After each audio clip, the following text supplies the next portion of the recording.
So Shar Harata and Orchot Tzadikim is the gate of regret.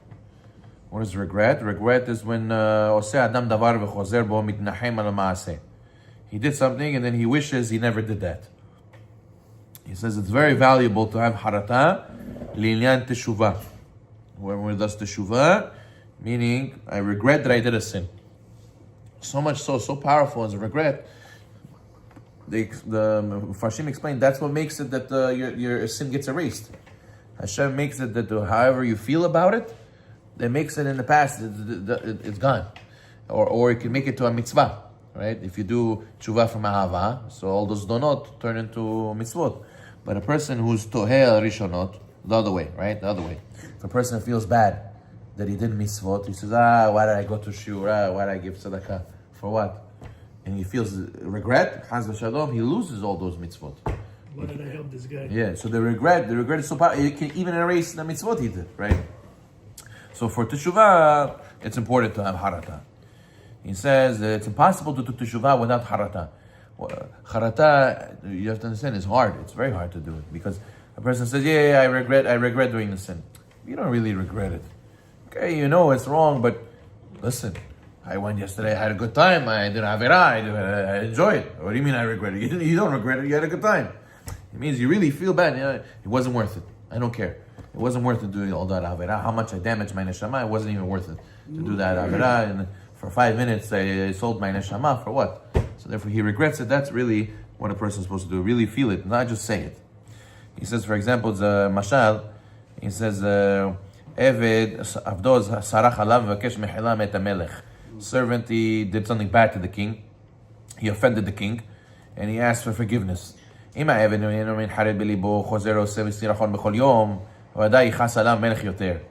says, and he goes and he says, forgive me, I feel bad. So the king says, let me see if you really feel bad. How? If you can do it again. You know, some people, they say sorry, and then they do it again. Sorry means you don't do it again.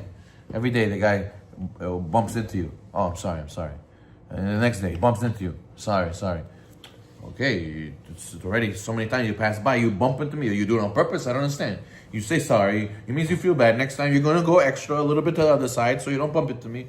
From you bumping into me, it means you want something, there's something bothering you, there's something you're trying to do to me. HaKadosh Baruch Hu also is the same way. If we do harata, that means that we really don't want to do it. It's going to be harder next time to fall. And some people, they do averot, and they fall, and they do teshuvah, and they fall again. So we have to see, it was the real harata. Some people say, he pray, he goes mikvah, and the next day he goes and I'm going to do avera again, right? But some people, I don't want to do the avera. He falls, he says, no, it's not good, I fell, I have to do teshuvah. And now, he doesn't the next day fall again. And maybe in a week from now he falls, maybe in 2 weeks from now he falls. The harata, the regret made him that now there's a delay. Now it wasn't so easy for him to fall again. So therefore he says that a person who has real charata, it's going to be harder to fall next time. It's going to make it that you're not going to easily do it again, because that's what the charata means.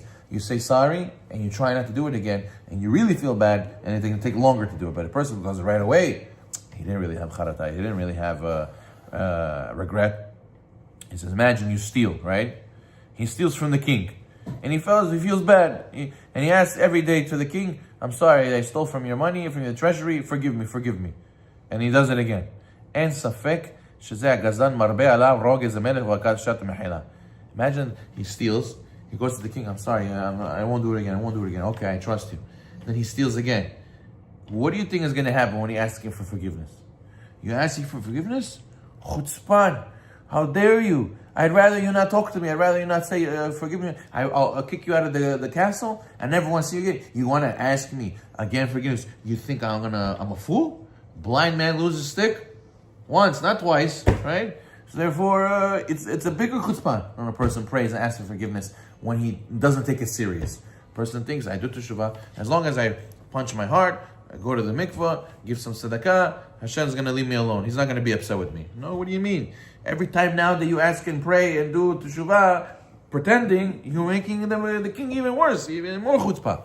So a person has to know his prayer will not be accepted like that. He has to go and do real teshuvah, real regret, and then his prayer will be accepted. However, somebody who does something good and regrets it afterwards, This is a very bad character trait. In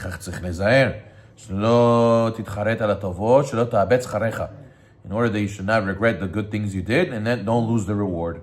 Let's say a person, he comes to you tzedakah, right? Some of these balei tzedakah, they're chutzpanim, right? You go and you give him $1, $5. He says, that's it? Why you give $1? Come on. Give what? I'm giving you all haba. You have to take care of me. So you tell him, listen, that's all I have. Take your $5. I don't need your $5. So you say, wow, this guy has a big chutzpah. And he says, I regret giving you $5. I don't want to give people like you tzedakah. He regrets giving tzedakah. He says, all these collectors, why did I give tzedakah? Look how they behave. So he regrets all the times he gives tzedakah. Chas v'shalom. It's very bad. Don't give. That's a test. It's a hara. So what? This guy is not a good guy. So what? All tzedakah in general is not good. There's people who really need tzedakah. Even if this guy, he told you $5, why give me $5? He took the $5, but he asked you, why didn't you give me 100? So you shouldn't regret the $5. Why should you lose the reward for the $5? This guy's testing you. Hashem sent this guy to test you to see if you're going to regret and let your emotions ruin the mitzvah for you. Because the Yitzhak wants you to get upset and not get reward from the mitzvah. So he sends you somebody like this. And a person has to be careful to say, no, I did it whether the guy tells me good, whether the guy tells me bad. I did it not for him. I did it for Hashem. Therefore, I have nothing to, I don't care what this guy says. Okay, he ticked me off, he didn't tick me off. I have to accept it from Hashem, be humble. This is kapara that he made me uncomfortable, but I do it for Hashem no matter what. Because if you go regret it, Chas v'shalom, you lose the reward. You lost the $5 and you don't even get the mitzvah. So therefore, a person has to be careful. מידה הזאת מגונה מאוד אצל העולם, שאין אדם קיים בעניין שלו, שהוא אומר היום לעשות דבר, מתחרט למחר ואין עומד בדבריו, שהוא נותן לטענות, לתת צדקה, ללמוד תורה, מתחרט, זו מידה רעה. Regret also means changing your mind. A lot of people, they change their mind like they change their undergarments, right? Every day. Yeah, that's it. I'm going to learn every day. I'm going to do a fast. I'm going to go on a diet. Then they see a couple bagels. They see a couple cakes. Chai, after, tomorrow, not today, tomorrow. Right? He falls. So he goes, he changes, that's it. I'm going to exercise every day. He does push-ups today, push-ups tomorrow. Third day, today, it's okay. I work hard this week, It's okay. Next week, give myself leniency. Is what to rely on. Next week, I'll do it. He changes his mind. It's a very bad character trait. The Gemara says in Tanit, why the rain in Bavel used to look like it was going to rain the clouds, then they went away. It's because people used to say, and they didn't do. He says, I'm coming, Shas Peridot. How much time? Oh, I'm going to be there in 10 minutes. 10 minutes on there. 1 hour. Where are you? You said you're coming 10 minutes. Oh, I this. Oh, I that. Blah, blah, blah, blah, blah. He changed his mind. Bli never.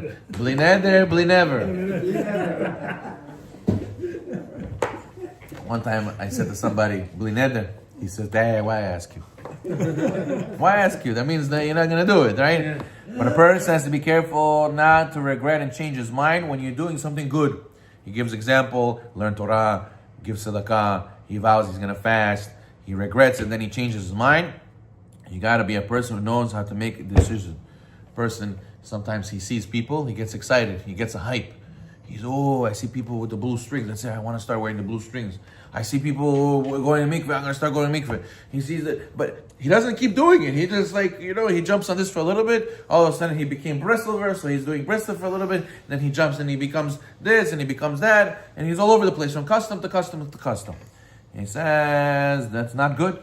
You become unpredictable. And when you become unpredictable, in 1 second you could be in the good.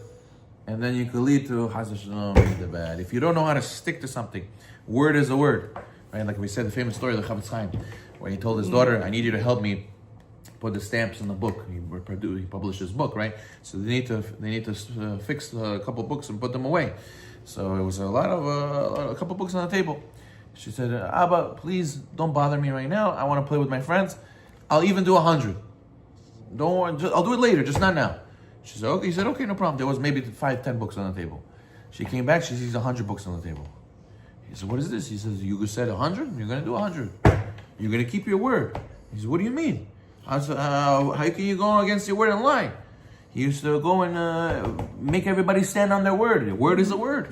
And therefore she sat and she did 100. She should learn her lesson. That when you say something, you do it.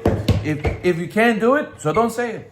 If somebody tells you, hey, listen, we want to start a shiur. Oh, listen, we want to start this, we want to start that. Don't tell me, hey, okay, let's go. Like how people do. Like, yeah, we'll figure it out. No, sit there, think. Let me think about it. I'll get back to you. I want to really think. If I'm going to do it, I'm going to do it all the way.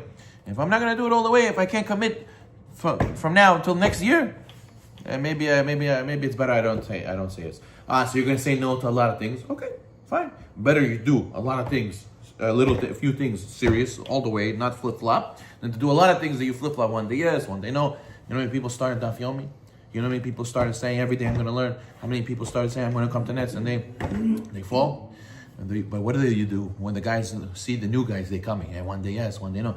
You tell them, listen, keep trying. It's going to take time. It's going to take time. Your body's going to get used to it. You're going to be able, soon you're going to reach a point where it's going to be like second nature to you. You're not going to miss. It's going to be easy for you to get up.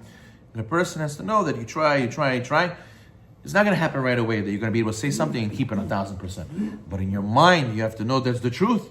And eventually you'll get there.